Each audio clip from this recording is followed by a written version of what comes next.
삼손이 가사에 가서 거기서 한 기생을 보고 그에게로 들어갔더니 이제 되게 중요한 부분들을 지금 말씀을 좀 나눠야 하고, 아마도 지금 이 말씀들은 주일날 이런 날에도 모두에게 글쎄 모두에게 말씀이 들릴 수 있을지는 모르겠으나 이렇게 나눠야 되는 그런 말씀이기도 해요. 거기 한 기생을 보고 그에게로 들어갔다 그랬잖아요. 그 기생은 조나라고 하는 단어인데 그냥 매춘부 또는 장녀 뭐 그런 뜻을 갖고 있는 거예요. 가사라고 나오죠. 가사는 가드, 또 아스돗, 아스글론, 에그론, 이게 블레셋의 5대 도시예요. 그러니까 가사 같은 경우 5대 도시 중에 하나인데 저 남쪽 끝에 있는 도시니까 우리나라로 치면 5대 도시 중에서 제일 밑에 있는 건 전라도 광주 정도 되려나요? 위치적으로 보면 목포쯤 되는 그런 도시가 이 가사라고 하는 거예요.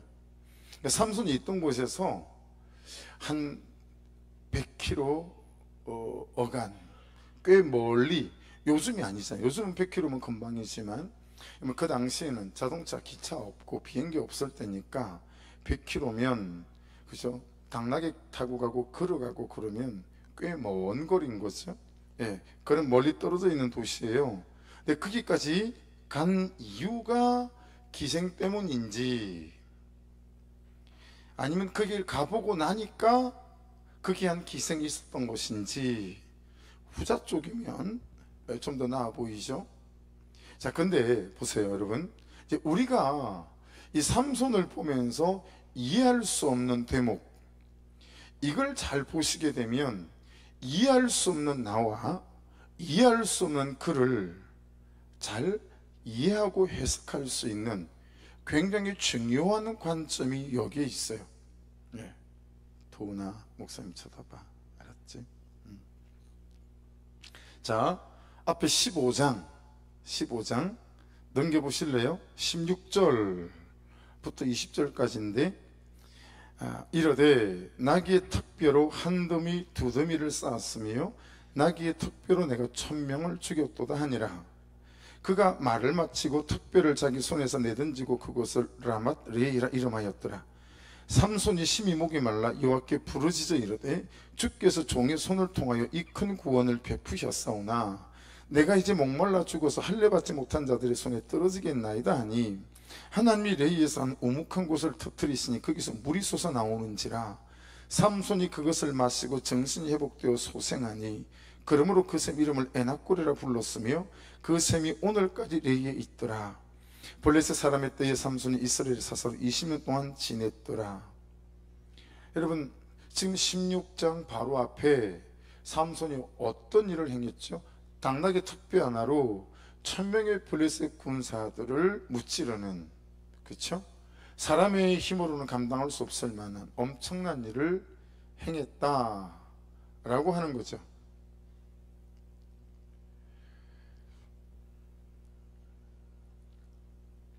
그렇죠? 그랬죠. 자, 근데 13장 25절에 가면 또 이런 말씀이 있어요. 13장 20 읽어볼게요.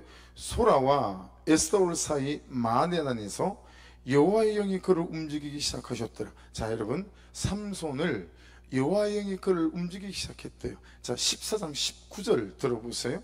여호와의 영이 삼손에게 갑자기 임하심에 삼손이 아스글론에 내려가서 그곳 사람 30명을 쳐 죽이고 노력하여 수수께끼 푼 자들에게 옷을 주고 힘이 놓아요 그의 아버지의 집으로 올라갔고, 15장 14절이에요.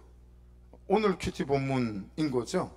예. 삼손이 레위에 이르러 블레셋 사람들이 그에게로 마주 나가며 소리 지를 때 여호와의 영이 삼손에게 갑자기 임하심에 그의 팔 위에 밧줄이 불탄 삼과 같이 그의 결박됐던 손에서 떨어진지라. 예. 지금 여러분 어떤 부분을 주목해서 좀 봐야 된다라고 말씀하시는지 좀 이렇게 탁 맥락이 잡히세요? 자, 보세요. A 집사님이 저한테 이렇게 말하는 거예요. 목사님, 저는 삼손이 이해가 안 돼요. 지훈아, 이거 네 얘기니까 잘 들어봐봐. 아니, 이런 하나님의 역사가 그 그에게 나타나고 있는데 100km가 넘게 떨어진 도시까지 가서 기생을 찾아가다니요, 장녀 치마폭으로 들어가다니요. 이거 목사님, 저는 삼손이 도무지 이해가 안 되는데요. B 집사님, 그 집사님은 오히려 이렇게 얘기하는 거예요, 저한테. 아니요, 저는 삼손은 100번 이해가 돼요. 제가 이해가 안 되는 건 오히려 하나님이에요. 아니, 어떻게 이런 사람에게 하나님은 계속 임하시고 역사하고 나타나고 그러는 거죠? 여러분은 어느 쪽이세요? A 집사님처럼 삼손이 이해가 안 되세요? B 집사님처럼 하나님이 이해가 안 되세요? 이걸 잘 살펴보셔야 합니다. 네. 여러분, 성경학자들은요, 삼손을 너무 이해하고 싶은 거예요. 뭔가 언밸런스해 보이는 이걸 어떻게 설명을 하고 싶은 거죠. 이해되시죠? 아니, 하나님의 영이 임했다며, 그리고 그는 놀라운 일을 행했다며, 근데 또 이상한 여자를 찾아가고, 그러다가 또 하나님의 영이 임하고, 그 다음에 또 장녀 치마포로 들어가고, 이걸 설명을 해줘야 될 거 아니에요. 어떻게 이런 일이 일어날 수 있는 건지 그걸 설명을 하자니 어떤 식으로 설명을 했냐면 하나님의 임재와 하나님의 내주하심으로 설명을 했어요. 그리고 구속사의 복음을 접하기 전까지 저는 이 설명에 설득됐어요.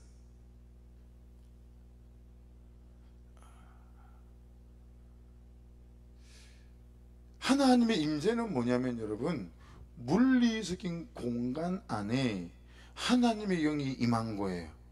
그래서 여러분들이 방언을 하기 시작하고, 어떤 사람은 통변을 하기 시작하고, 어떤 사람은 병이 낫기도 하고, 이런 기묘자, 우리가 사사기에서 발견한 놀라운 단어 불가사의한, 일어날 수 없는, 듣도 보도 못한 일들이 막 일어나기 시작하는 거죠. 막 일어나기 시작하는 거예요. 자, 그런데 이 공간 속에 예배 중에, 기도회 중에 그런 역사가 일어났는데, 이 공간 속에 임재하신 하나님의 성령이 이 각 사람의 심령 안에까지 차고 들어와서 여기에 내주하심을 통해서 우리의 성품을 뒤집어 놓거나, 우리의 성격을 뒤집어 놓거나, 우리의 존재적인 양식, 이런 모든 더러운 것과 약한 것과 악한 것들을 깡들이 그냥 통째로 다 씻어내시고 다 태우시고 드러내버리시고 수술을 하셔서, 그렇게 정말 제 가운데는 다시 나갈 수 없는 그 어떤 상태로 만들어내는 것이 하나님의 성령의 내주하심이다, 이렇게 정의를 해서 가르쳤어요. 그러니까 삼손은 하나님의 임재는 있었던 사람이지만 그의 삶 속에서 계속 하나님을 구하고 찾지 않음을 통해서 이 존재 속에까지 하나님의 영이 들어와서 그가 이 하나님의 내주하심 가운데 사로잡힌 사람은 아니었다. 이게 여러분 그나마 삼손을 이해하려고 했던 성경학자들의 수고고 노력이었어요. 그리고 이것은 많은 사람들에게 그렇게 어필되고 설득되어졌던 삼손을 이해하는 방식이었었습니다. 여러분 어떠세요? 그게 잘 좀 이해가 되세요? 근데 여러분, 구속사의 복음 앞에 서면서 참 여러 가지가 깨달아지고 이렇게 연결되어지는 부분이 있어요. 여러분, 이런 방식은 조금 그 전제와 출발점에 무리수가 있다 라는 생각을 하게 되어져요. 보세요. 여러분은 어떤지 한번 생각해 보세요. 절대 죄짓지 않는 완전 무결한 사람, 이것이 성경이 우리를 향한 여러분 목적이고 결론이겠어요? 어떠세요?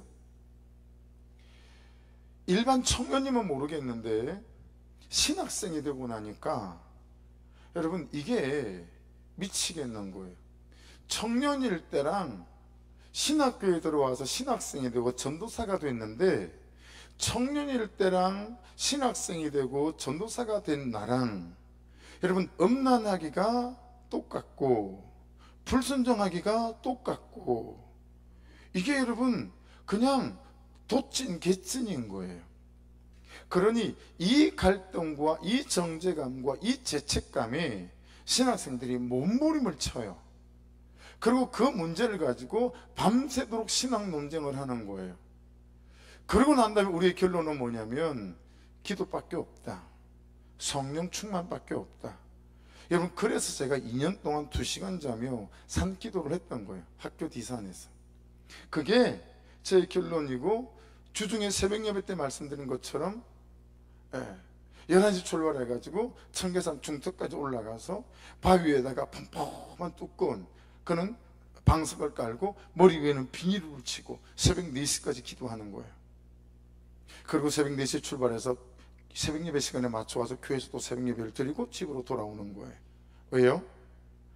죄는, 불순종은, 음란함은, 악함은 내게 근처도 오지 않는, 정말 죄짓지 않는 완전한 무결한 사람에 대한 이 사모함이 너무 큰 거예요. 정말 그려보고 싶은 거예요. 절대로 제가 지금 그렇게 될 수 없습니다라는 말을 하고 있는 게 아니에요.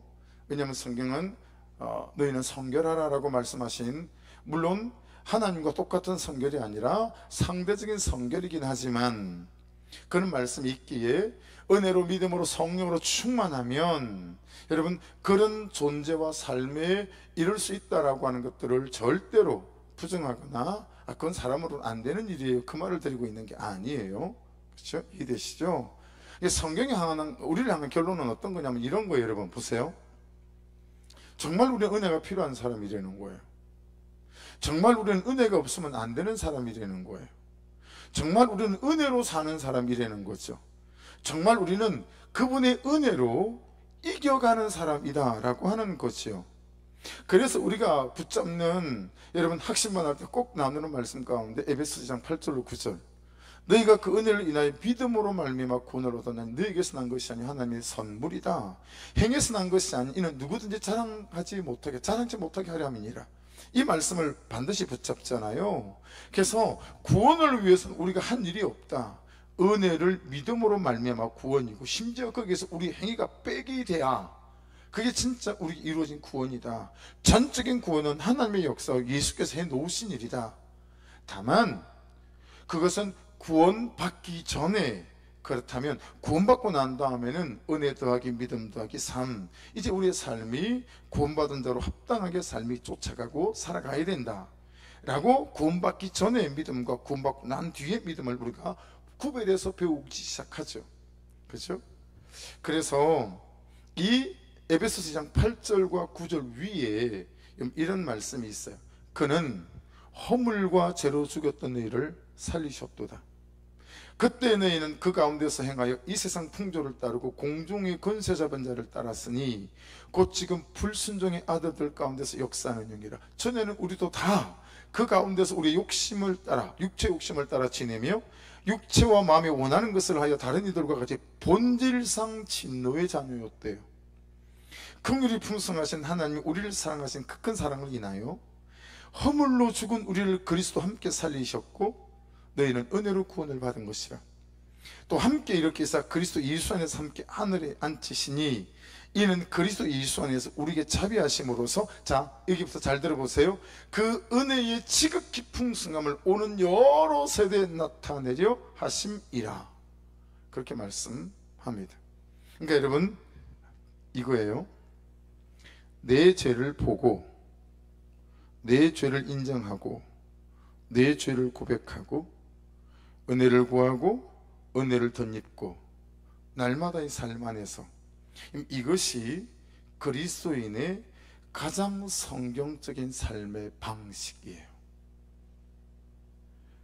죄 하나도 없이 거룩한 삶에, 그래서 요만큼의 허물도 없는 그게 아니고요, 날마다 말씀 안에서, 예배 안에서, 은혜 안에서 내 죄를 보는 거예요. 그리고 그 내 죄를 인정하는 거예요. 그리고 그 내 죄를 고백하는 거예요. 이 은혜를 구하고 이 은혜를 덧입고, 예. 여러분, 이렇게 살아가는 것이 그리스도인의 가장 성경적인 삶의 방식일 수 있다는 거예요. 한번 따라해 보십시오. 날마다 말씀 안에서 내 죄를 보고 내 죄를 인정하고 내 죄를 고백하는 삶. 예, 할렐루야. 이해되시죠? 그래서 너무너무 은혜가 없으면 안 되는 존재로. 예. 그럼 제가 이걸 알았더라면 신학교 2년 동안 그렇게 그냥 아예 죄와는 근처도 안 가는, 죄는 생각도 못하는 그런 삶을 살아보고 싶어. 여러분, 그렇게 2년씩 2시간 자며 산에서 몸부림을 치는, 그런 삶을 살지 않았을 것 같아요. 그렇게 살았는데, 그렇게 살았던 제 삶의 결론이 병든 열심이더라고요. 목회전 성공이고, 완고함이고, 구원을 엑셀점으로 여기고, 그런 거죠. 세상의 재표란 재표는 다 목에 걸고 사는 사람, 거기에서 한치도 달라지지가 않았다. 그 이상도 그 이하도 아니더라라고 하는 것입니다. 그래서 여러분, 이 몇 번 부탁드렸지만 야고보서 5장 16절, 야고보서 5장 16절, 야고보서 5장 16절 말씀은 잊어버려도 그 말씀 그러면 찾아갈 수 있거든요. 야고보서 5장 16절, 그러므로 보세요. 너희 죄를 서로 고백하며, 이건 여러분 그리스도인의 삶의 방식을 말하는 거예요. 아시겠죠? 그러므로 너희 죄를 서로 고백하며, 두 번째, 병이 낫기를 위하여 서로 기도하라. 의인의 간구는 역사는 힘이 크니라. 여기서 의인은 누구요? 죄 때문에 서로 고백하는 사람들을 의인의 간구다라고 성경은 말씀하고 있어요. 죄로 엎어지고 자빠졌는데 그 은혜가 필요한 사람, 예수 그리스도의 보혈이 필요한 사람, 그래서 예수 그리스도의 그 보혈을 의지해서 그 죄를 서로 고백하는 그 사람들이 의인이요 의인의 간구다라고 성경은 말씀하고 있는 거예요. 그러니까 여러분, 야고보서 5장 16절은 그리스도인의 삶의 존재의 방식을 설명하고 있는 거예요. 이건 너무너무 중요한 우리의 안목이에요. 여러분들이 얼마나 죄에 대한 죄책감과 정죄감으로 몸부림을 치십니까? 그리고 난 안 되나 봐, 난 틀렸나 봐. 그리고 우리는 얼마나 다른 사람들을 이런 방식의 존재 방식을 붙잡고 사니까 얼마나 다른 사람들을 정죄합니까? 집사나 돼가지고, 목사나 돼가지고, 그렇죠? 그 죄책감에 내가 짓눌려 살고, 그런 옳고 그름의 판단으로 다른 사람들을 무시하고, 그런 삶을 우리가 살아가고 있지 않는가 라고 하는 거죠. 그러니까 여러분, 이거 잘 이해하시겠죠? 이건 오늘 정말 중요한, 대단히 중요한 지점을 말씀을 드린 거예요. 그러니까 너희 죄를 서로 고백하며 병이 낫기를 위하여 서로 기도하라. 의인의 간구는 역사는 힘이 큽니다. 이건 다시 말씀드립니다. 우리의 존재 방식이에요. 그래서 내 죄를 보고 내 죄를 인정하고 내 죄를 고백해가며 매일 하나님 그분의 은혜가 없으면 안 되는 사람, 이것이 그리스도인의 가장 성경적인 삶의 방식이라는 사실에 대해서 유념하셔야 해요. 그래서 죄의 정죄감에서, 죄책감에서 절대로 포로가 되거나 노예가 되지 않는 은혜가 있기를 주의 이름으로 축복합니다. 아멘이시죠? 이거 제대로, 정말 딱 심중에 제대로 박아 놓으셔야 합니다. 그래서 여러분, 그 야고보서 5장 16절 말씀 다음 17절 말씀이 딱 연결이 되었어요. 들어보세요. 엘리야는 우리와 성정이 같은 사람이로되 그가 비가 오지 않기를 간절히 기도한 적. 여러분, 엘리야가 우리하고 성정이 같다는 얘기는 무슨 의미예요? 그것 또한 우리하고 똑같다라는 거예요. 엘리야도. 근데 그런 엘리야가, 여러분 오늘 본문하고 비교를 해볼까요? 엘리야랑 삼손이랑 도찐 개찐이라는 거예요. 이해되세요? 엘리야하고 삼손하고 별반 다를 게 없는 인간이고 존재라는 거예요. 그런 존재 방식으로 사는 사람이라는 거예요. 근데 그런 엘리야가 여러분 비가 오지 않기를 간절히 기도한 적 3년 6개월 동안 땅에 비가 오지 않았고요. 18절 다시 기도하니 하늘이 비를 주고 땅이 열매를 맺었대요. 여러분 이게 이렇게 확 깨달아진 게 참 구속사 복음 안에서 너무 은혜인 거예요. 예. 그렇게 1년 동안 창세기 1장 1절부터 요한계시록까지 그렇게 하루에 3시간 4시간 자면서 그 열방대학에서 성경을 좀 알아보겠다고 그렇게 몸부림을 쳤던 말씀들이 구속사 안에서 놓고 새로 보기 시작하면서 이게 달리 보이고 깨달아지는 거죠. 여러분 이 야고보서 5장 16절 17절 18절 엘리야는 삼손이랑 너랑 똑같은 성령이 같은 사람인데 그가 비 오지 않기를 기도한 적 3, 6개월은 비가 안 왔고 다시 기도하니 비가 왔고 땅이 열매를 맺었다. 이건 무슨 말을 하고 있는 거죠? 이 말씀이 엘리야가 큰 것이 아니고 하나님의 은혜가 크다는 얘기를 하는 거예요. 그렇죠? 그 얘기인 거예요. 이게 엘리야가 위대한 사람이었다는 얘기를 하는 게 아니라 하나님이 위대한 사람이었다는 얘기를 하는 거예요. 그렇죠? 엘리야가 쓸만한 존재였다라는 말을 하는 게 아니라 엘리야도 쓸 수 없는 존재였는데 그런 엘리야를 하나님의 은혜로 세우셔서 그를 썼다라고 하는 것이니까 여러분 주의 정죄감과 죄책감이 절대로 여러분을 짓눌러 그것에 포로로 사로잡히지 않기를 주의 이름으로 축복합니다. 어느 누구도 크지 않아요. 하나님의 나를 향하신 은혜만 큰 거예요. 예. 그러니까 여러분 제가 이런 주제에 왜 관심이 이렇게 크게 있었을까요? 제가 너무 삼손 같을 때가 많았기 때문에 그랬어요. 예. 거울을 쳐다보고 있는 것처럼 삼손이 난 거예요. 아니 그렇게 여호와 영이 임해가지고 당나귀 특별한 가지고 1000명을 다 잡아놔 놓고 아니 그새 지금 내려가가지고 이 장녀의 치마포 속으로 들어간다? 이 거울을 쳐다보고 있는 나랑 나 같은 존재랑 이 사람이 똑같은데 성경은 그 삼손과 엘리야가 뭐가 다르니? 예, 한치도 다르지 않다. 하나님의 은혜가 깊고 넓고 높고 클 뿐이다 라고 하는 것이고 저와 여러분에는 그 크신 하나님의 은혜 가운데 잠김받은 하나님의 자녀들인 줄로 믿습니다. 2절을 보십시다. 가사 사람들에게 삼손이 왔다고 알려짐에 곧 그를 에워싸고 사사기 16장 하고 있습니다.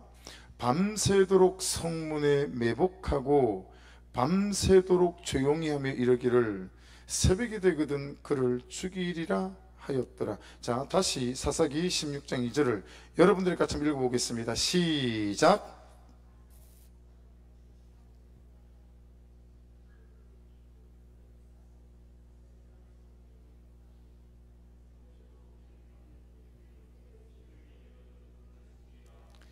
할렐루야. 저녁 잡수셨죠? 좋은 말로 할 때 항상 크게 하십시오. 여러분 보세요. 삼손이 좀 교만해서 그럴까요? 1000명 때려 죽이고 나고 그랬더니 무서움이 없어졌을까요?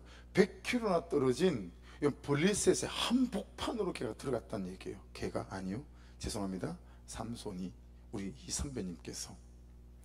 아니면 유혹에 대한 어떤 넘침이었을까? 뭐 그렇게 묵상 질문이 되어지더라고요. 근데 여러분 거기 보세요. 새벽이 되거든 그를 죽이리라 하였더라. 여러분 블레셋 사람들에게 삼손에 대한 두려움이 얼마나 컸는지 알 수 있는 대목이죠. 그 한복판까지 내려왔는데 그걸 못 두드려 잡아가지고요. 그러니까 여러분 블레셋 내에 소문이 파다하게 퍼진 거예요. 야 혼자서 1000명을 때려잡았다 이건 거죠. 그러니까 새벽에 그가 잠자고 있을 때 어떻게 해봐야 되겠다 그런 생각이 들었던 거죠. 이만한 삼손이에요. 놀라운 탁월함과 강함을 갖고 있는 이만한 삼손이에요. 블레셋의 적진의 한복판에 들어갔는데도 블레셋 전체가 손을 대지 못하는 그런 존재예요. 그런데 그런 그가 유혹과 죄에는 너무 약한 거예요. 성경은 지금 그 삼손을 통해서 우리를 말하고 있는 거예요. 그게 너다 라는 거죠. 이 엄청난 강함을 갖고 있었던 이 삼손이, 여러분, 그냥 이 창녀 하나에게는 여러분 아무런 힘을 쓰지 못하잖아요. 이 유혹과 죄에게는 아무 힘을 쓰지 못하잖아요. 지훈아, 도훈아, 너에 대한 이해를 말씀하고 있는 거야. 너에 대한 이해고 목사님에 대한 이해인 거지. 내가 그런 존재라는 사실들을 잘 기억해야 된다라고 하는 거야. 3절을 보실래요? 삼손이 밤중까지 누워있다가 그 밤중에 일어나 성문짝들과 두 문설주와 문빗장을 빼어가지고 그것을 모두 어깨에 메고 헤브론 앞산 꼭대기로 가니라. 여러분, 이 사람에게, 삼손에게 주신 능력이 얼마나 놀라운지, 여러분, 헤브론까지 62km래요 여기서. 여러분, 우산 들고 간 게 아니잖아요. 그렇죠? 성문의, 그 마을의 성문의 문짝이에요. 대문 아니고. 그 문짝과 문설주와 무밑장을 뽑아서 그걸 여러분 62km를 메고 간 거예요. 그렇죠? 얼마나 삼손이 대단한 사람인지 알 수 있는 대목이죠. 그런데 그런 삼손이 유혹에는, 죄에는 그리 약하디 약한 거예요. 해서 하나님이 주신 것이, 하나님이 맡기신 것이 아무것도 아닌 것이 되어버리죠. 그냥 그 유혹에 넘어지면서 이 삼손이 갖고 있는 모든 강함은 그냥 여러분 휴지 조각 같은 게 되어버리는 거예요. 그 죄에 엎어지고 자빠지면서 말입니다. 여러분, 저를 보실래요? 혹시 여러분에게 나도 모르는 세상이 벌벌 떨만한 하나님 주신 어떤 강함이 있는 것 아닐까요?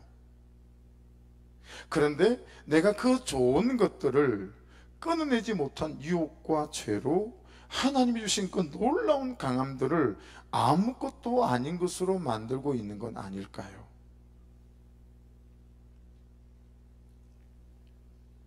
그 유퀴즈라고 유재석 씨가 나와서 조세호, 막 길에 돌아다니거나 이러면서, 아니면 어떤 공간에 그냥 좀 화제가 될 만한 그런 인물들, 아니면 길에서 만난 사람에게 인터뷰하는 그 쇼츠 1분짜리 59초짜리 그거 본 적이 있거든요. 초등학교 2학년 여학생인가요?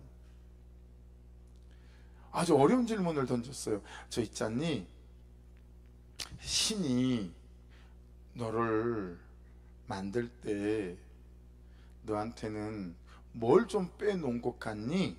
이 쉽지 않은 질문이잖아요. 그렇게 초등학교 2학년 여학생한테 물었는데요. 그 포장마차에서 떡볶이 먹던 여학생한테.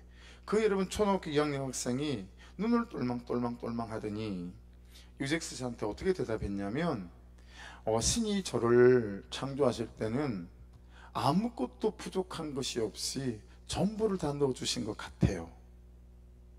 이 대답에 사람들이 뒤로 자빠졌어요. 이 대답이 얼마나 사람들에게 임팩트를 줬던지 이 친구가 고등학교 2학년, 1학년 때 다시 초대하죠. 제가 알기로 2번인가 3번인가 초대를 했어요.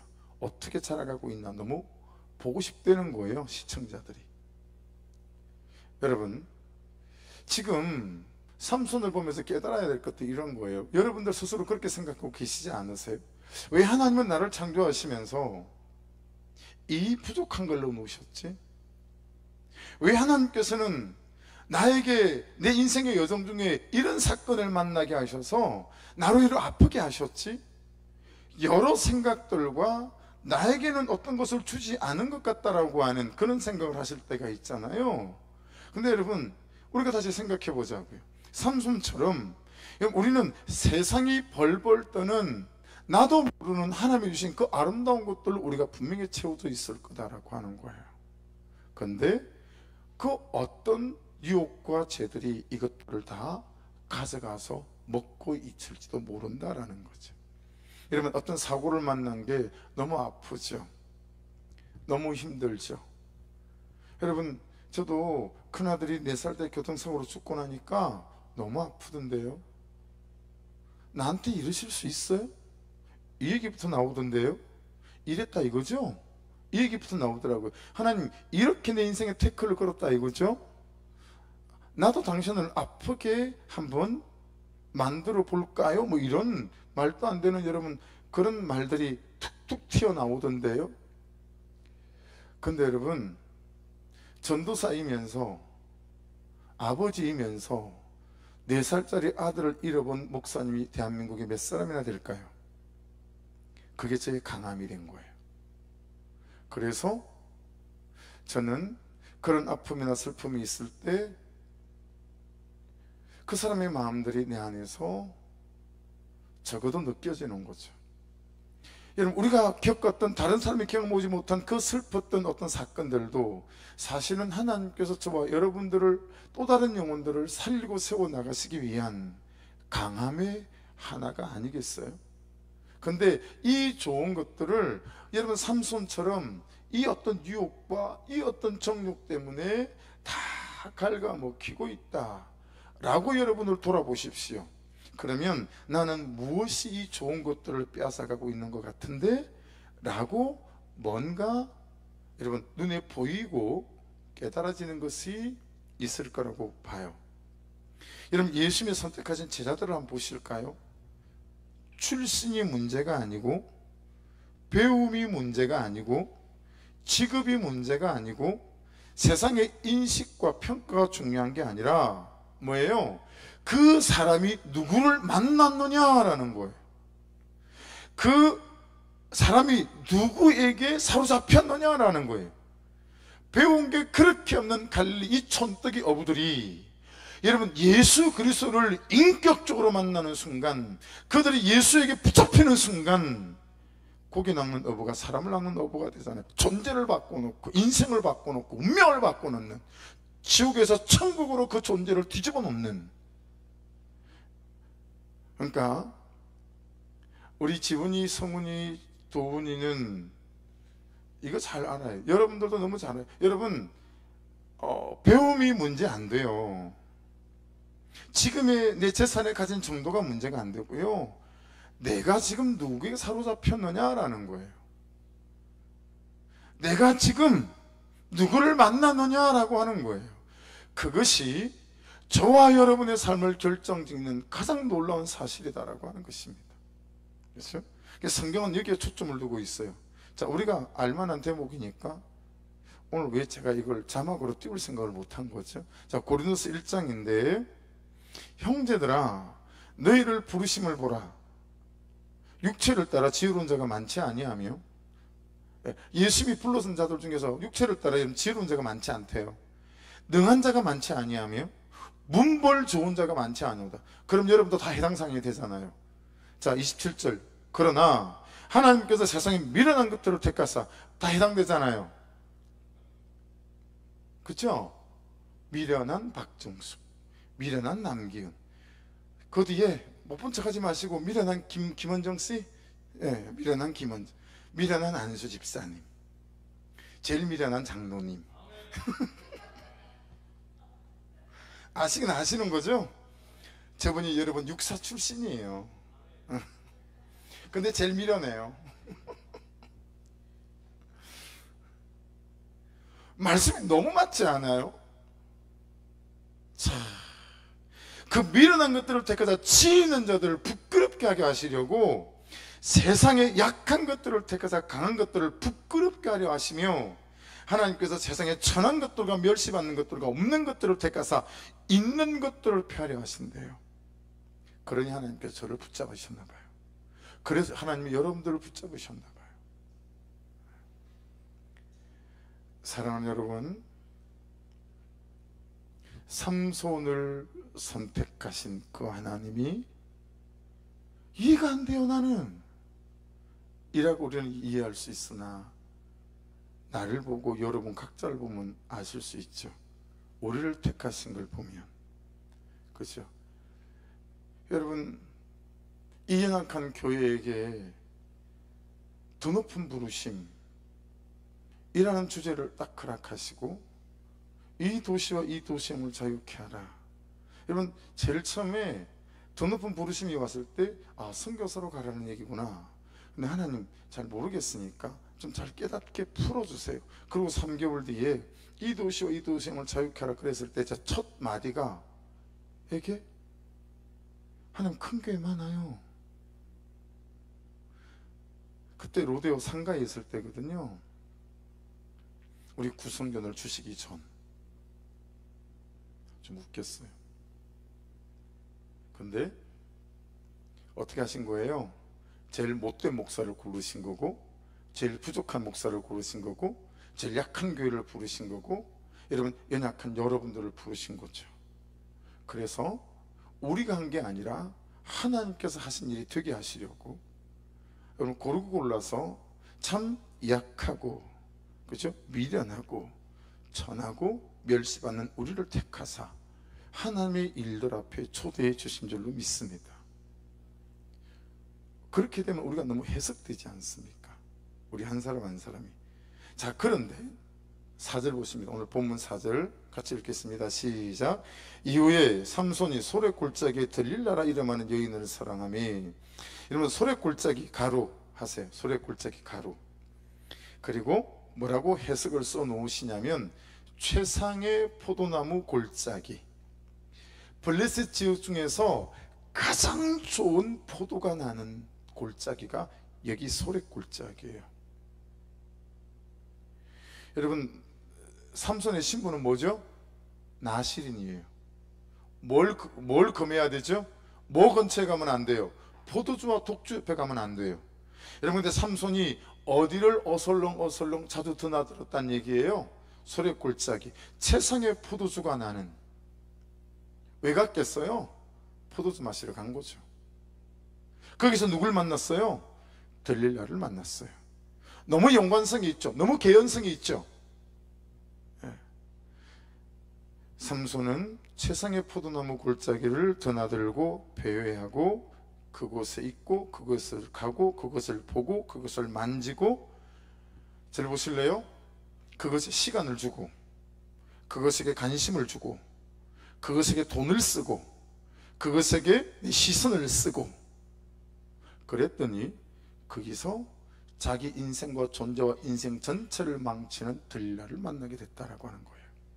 자, 지훈아 잘 들어, 성훈이도 잘 들어, 도훈이도. 야, 목사님이 니들이 너무 부러운 이유는 이런 말씀들을 니들이 지금 듣는다라고 하는 거야. 그래서 니들이 이 말씀이 정말 깨달아진다면 하나님이 니들을 어떻게 쓰실지 가늠이 안 된다라고 하는 거죠. 그러니까 길을 크게 열고 성훈의 말씀을 잘 들어야 돼.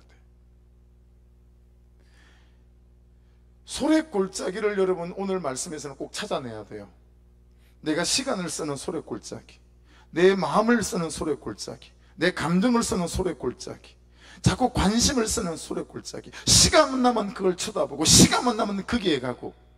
말씀은 아니라고 하는데, 여러분 요즘 어른들은 애들보다 더 하던데요. 휴대폰 들고 게임하는 거, 휴대폰으로 드라마 보는 거 더 하던데요. 여러분은 어떤 데 시간과 관심과 여러분을 내어놓고 있어요? 내가 거닐고 있는 소래골짜기를 오늘 밤에서는 정말 찾아내야 된다고요. 소래골짜기. 그 길을 한 번 가고 두 번 가고 한 번 보고 두 번 보고 세 번 보고 하면서 자꾸 여러분 그냥 천천히 그것들이 스며들기 시작하고, 스며들다 보니 그것들이 나를 물들기 시작하는 거죠. 그러면서 거기에 존재를 망치는 들릴라를 만나게 된다라고 하는 거예요. 여러분 들릴라는요, 성경학자들이 삼손의 고향인 소라에서 막 멀지는 않은 소래골짜기이기 때문에 유다 여인일 가능성도 있지 않을까라고 보는 그런 해석들이 있어요. 하지만 그 당시 유대 여인들이, 유다 남자들이 이방인들하고 통혼, 이방인들과 결혼을 많이 했었기 때문에 블레셋 사람과 결혼한 여인일 수도 있지 않을까라고 하는 유추를, 그런 가능성이 농후하다 보기도 해요. 그런데 왜 그렇게 보냐면 들릴라의 이름의 뜻이 그냥 쓱 단편적으로는 음탕한 이런 뜻이나 연약한 그런 뜻을 갖고 있는 세모이기 때문에 그래요. 근데 여러분, 주목할 만한 들릴라의 뜻이 있어요. 자, 보세요. 이건 들릴라 잘 아시잖아요. 뜻을 잘 알아요. 오늘 제 큐티 제목이에요. 들릴라의 뜻이 뭐냐면 매달아둔 먹이라는 뜻입니다. 적어 놓으십시오. 매달아둔 먹이. 자, 우리가 무슨 이유로 먹이를 매달아두죠? 사냥꾼이 사냥을 하기 위해서, 그죠? 미끼를 매달아두는 거잖아요. 그게 들릴라 이름의 뜻이라고요. 들릴라는 삼손에게 매달아둔 먹이였다라는 거예요. 미끼. 누가? 사단이. 누가? 현실이. 예. 여러분, 들릴라는 삼손에게 삼손을 유혹하고 망하게 하기 위한 사단이 매달아둔 먹이, 미끼, 덫이었습니다. 덫. 예. 오늘 말씀에서 가장 중요한 두 번째 적용은 이거예요. 나의 수레 골짜기를 찾는 게 첫 번째 거라면 나의 매달아둔 먹이를 찾아내는 거예요. 여러분을 잡아뜨리기 위해서, 저를 잡아뜨리기 위해서 매달아둔 먹이. 여러분, 이 구소의 복음 앞에 한 5년 전, 6년 전 앞에 완전하게 제가 사로잡히기 전까지 제게 들리라는 목이 있어요. 목회적인 성공이었어요. 일단 부흥해야 되겠다. 교회가 커져야 되겠다. 성도들의 머릿수가 많아져야 되겠다. 그래서 교회 부흥을 위해서 성도들을 수단으로 삼는 싹군 목사. 여러분, 제게 들리라는 사단이 매달아둔 먹이는 그렇게 목회적 성공이고 부흥이었어요. 그것 때문에 정신을 못 차리는 거예요. 여러분들에게 있어서 들리라는 뭔지 오늘 저녁에 찾아내셔야 돼요. 예. 매달아둔 먹이. 예. 사단이 여러분을 망하게 하고 저를 망하게 하려고 매달아둔 먹이. 그러니까 지훈아, 너에게는 이게 좋은 대학일 수 있어. 고등학교 좋은 성적일 수 있어. 진짜 그거 아무것도 아니거든. 네가 크게 목매면 네가 삼손 되는 거야. 눈 빼가고. 그러니까 목사님이 당하고 산 삶을 네가 살면 안 되겠지. 그렇지? 그러니까 잘 생각해야 돼. 너한테 매달아둔 사냥꾼이 너 잡아먹자고 매달아둔 먹이는 성적일 수 있고 좋은 대학일 수 있는 거야. 도훈이한테는 근육을 키우는 것일 수가 있고, 도훈아. 남자는 근육이야 이러면서 근육 키운다며.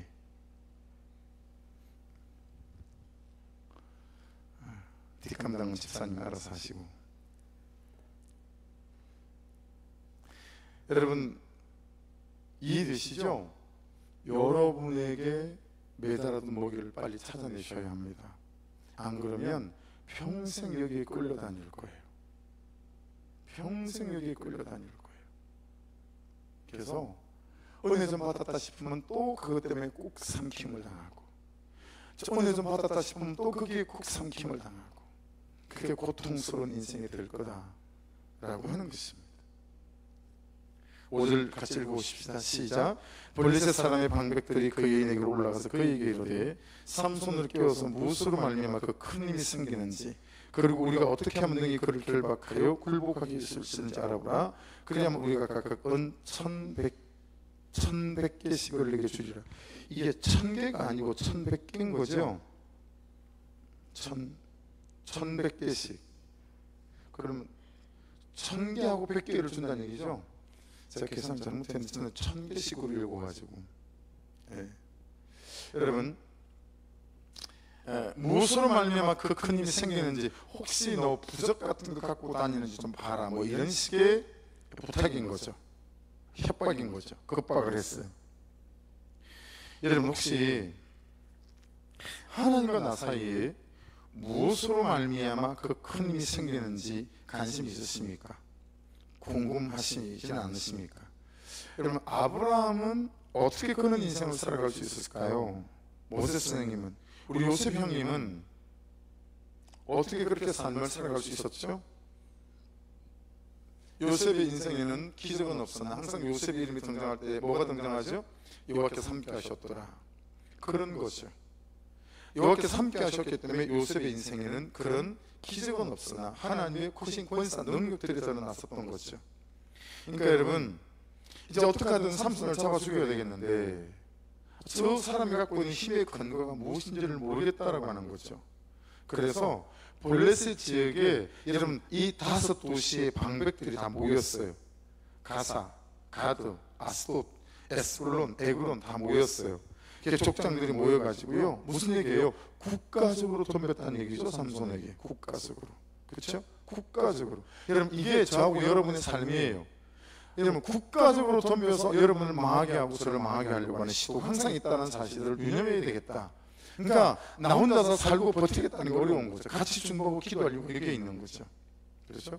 사단이 삼손에게 그랬듯이 사단이 우리에게도 국가적으로 덤비는 거예요. 국가적으로. 여러분 그리 보면 우리 목장을 얼마나 사단이 흔들어 제끼고 잡아뜨리고 싶겠어요. 얼마나 목자를 잡아뜨리고 싶겠어요. 여러분 지금 몇 년째 못하고 있는 게 있잖아요. 파주시를 분양하고 싶은 거. 자, 팜스프링은 김원능 집사님이 사시니까 여기 31동을 집사님이 다 책임지세요. 분양해 주는 거죠, 교회에서. 그래서 일주일에 한 2번씩 이 아파트를 다 돌면서 기도하고 때때로 아파트에서 전도하고 여러분이 사는 그런 아파트 지역들을 제가 분양해 드리는 거죠. 그러면 그 지역을 맡아서 일주일에 한 번이든 2번이든 땅 밟기 기도하고 문 앞에 서서 기도하고 문고리 기도하고 하나님, 그리고 또 전도지 들고 일주일에 한두 번씩 또 전도도 하고, 이런 분양을, 파주시 분양을 지금 몇 년째 못하고 있잖아요. 방해인 거죠. 그 일이 빨리 시작이 돼야 될 것 같은데 그런 식으로 말이죠. 국가적으로 삼손을 때려잡으려고 하잖아요. 여러분 기억하셔야 돼요. 여러분 하나 무너뜨리면 여러분의 가정이 무너져요. 여러분이 자빠지면 여러분의 남편과 자녀들의 신앙이 무너지는 거죠. 여러분들이 얼마나 큰 영적 전쟁 앞에 서 있는지를 깨달아 알아야 되겠다라고 하는 것 아니겠습니까? 여러분 거기 한번 보세요. 5절에 그리하면 우리가 각각 은 1100개씩을 내게 주겠다 그랬잖아요. 그러니까 5방백이 한 사람당, 제가 계산한 거로는 100개로 계산했어요. 100개로. 여러분 한 세겔은 그 당시 노동자의 살품삯이에요. 자, 그러면 최소 요즘 저기 현장에서 일하는 분들 10만 원 받는 분 없는데 그냥 10만 원 좀 칩시다. 최저임금 8시간 일했다고 보고 10만 원. 그러면 그래도 40만 원이잖아요. 그렇죠? 40만 원. 그러면 40만 원 곱하기 이 5사람이 각각 주는 거니까 5,500을 내가 곱했더니 이 돈이 얼마나 되냐면 22억이 돼. 22억. 엄청난 돈을 가져와가지고 들릴한테 그걸 알아내라고 한 거예요. 여러분 같으면 여러분 알아내지 않겠어요? 그러니까 이만큼 얼마나 사단이 우리를 잡아뜨리기에 간절한지가 드러나는 대목. 이게 사단의 진심이 드러나는 대목이에요. 여러분 하나를 무너뜨리려고 22억이라는 돈을 들고 와서 야, 어떻게 하면 무너뜨릴 수 있을지 좀 잘 생각해봐, 알아내봐, 이런 거죠. 너만 무너뜨릴 수 있다면 그렇게 여러분 그들은 그들의 삶을 거는 거예요. 여러분 근데 우리는 너무 우리를 방치하잖아요. 그렇죠? 오늘 이 본문을 보면서 깨닫게 되는 바가 그런 거예요. 세상에 22억, 여러분 이거 한 하루에 20만 원 요즘 노동 현장에 나가면 받는 거로 치면 한 50억 돼요. 50억. 그 진심을 가지고 삼손을 무너뜨리려고 했다는 것처럼 이게 사단의 진심이에요. 자, 여러분을 잡아뜨리려고 하는. 그런데 우리는 하루 10분도 안 걸어요. 나를 지키는 일에. 나의 새벽을 거는 것도 안 해요. 나의 11조를 거는 것도 안 해요. 말씀 앞에 큐티로 하루를 살아가는 것도 안 해요. 그럼 사단은 진심을 가지고 덤비는데 우리는 너무 대충하는 거예요. 너무 대충.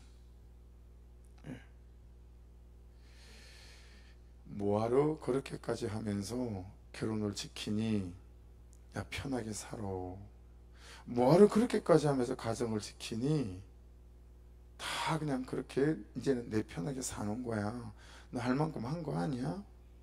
뭐하러 그렇게까지 신앙을 지키고 뭐하러 그렇게까지 공동체를 지키냐고 여러분 사단은 우리에게 덤빕니다.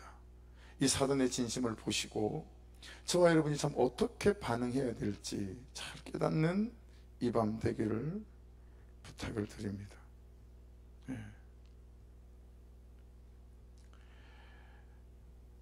정리를 하겠습니다. 7절부터서는 그냥 여러분이 읽어도 알 수 있을 만한 대목들이라서요. 세 번 하잖아요. 7절에는 보시면 새 활줄 7, 이거 옛날 성경에는 보시면 푸른 책 7 이렇게 되어 있어요. 그리고 11절에 가보시면 쓰지 아니한 새 밧줄, 13절 가보십시오. 나의 머리털 7가닥을 배틀의 날새에 섞어 짜면 된다. 그러면 내가 그걸로 해서 나를 묶어버리면 내가 꼼짝 못한다. 근데 그것 전부 다 소용이 없었습니다. 여러분, 이 세 가지 사건을 보면서 우리의 모습이 적나라하게 잘 보여야 합니다. 무슨 의미냐면, 여러분, 이렇게 세 번씩이나 당하면서도 삼손은 여전히 들릴라를 떠나지 못한다라고 하는 거예요. 여러분, 그렇지 않아요? 7절에서 야, 새 활줄 7으로 하면 된다 그랬더니 새 활줄 7으로, 옛날 개혁 성경으로 보면 푸른 책 7으로 묶었어요, 삼손을. 그쵸? 그랬는데 9절에 보면 그 줄들을 끊기를 불탄 삼새를 끄는 같이 했대요. 그러면 삼손이 어떻게 되는 거예요? 이것 봐라 그러면서, 그죠? 들릴라를 떠나야 되는 거잖아요. 야, 네가 그랬구나, 떠나야 되는 거잖아요. 근데 여러분, 여전히 삼손은 들릴라를 떠나지 못하고 들릴라를 끊어내지 못하는 거죠. 근데 그게 여러분 아니신가요? 그게 제 모습인 거죠. 왜 우리는 이토록 당하면서도 그 들릴라를 끊어내지 못하느냐라는 거예요. 오늘 말씀에서 세 번째, 정말 이 저녁에 붙들고 울어야 될 말씀이에요. 하나님, 삼손처럼 세 번씩이나 그렇게 당하면서도 들릴라를 떠나지 못한 것처럼, 하나님, 제가 그래요. 이루고 삼손이 다 잃었던 것처럼 다 잃어버리는 처지에 제가 거하게 될 것 같아요 라고 하는 거죠. 여러분, 삼손이 이랬던 걸 보면 보세요, 쉽지 않아요. 삼손이 이랬던 걸 보면 간단치 않아요. 삼손이 이랬던 걸 보면 사는 대로 살아서는, 하던 대로 해서는, 해오던 방식대로는 어려워요. 폭삭소가수다 드라마 보셨어요? 전 드라마를 보진 못했고, 우리 딸들이 아빠, 이 시대를 사는 목사라면 폭삭소가수다 꼭 한번 봐야 돼. 그래야 그 작가가 말하는 드라마의 내용이 들을 게 아빠 많을걸, 그리고 성도들이 이해할 수 있을걸. 폭삭소가수다 전부 안 보라는 거예요. 제가 그걸 볼 시간이 없었어요. 못 봤어요. 근데 본 적은 없잖아요. 50초짜리 59초짜리 그 짤로 도는 거 있잖아요. 그것은 한 4커트를 본 게 있어요. 그 중에 하나, 남편이 죽었어요. 너무 가난하고 먹고 살기 힘드니까 큰딸을 아주 부유한 시댁으로 보내요. 시어머니한테. 아마 그 여자 주인공인가 보죠, 아이유로 나왔던. 근데 이 할머니가 이 손녀를 그렇게 구박을 하는 거예요. 그러니까 이 딸이 수시로 엄마를 찾아와요. 하소연을 하는 거예요. 엄마, 밥 먹을 때 목이 맥혀가지고 밥을 먹을 수가 없어. 그러면서 막 우는 거예요. 그럴 때마다, 이 딸이 하소연을 할 때마다 이 엄마가 가서 네 사랑 네가 봐도, 이 밥그릇 네가 챙겨. 그래서 막 쫓아보내요.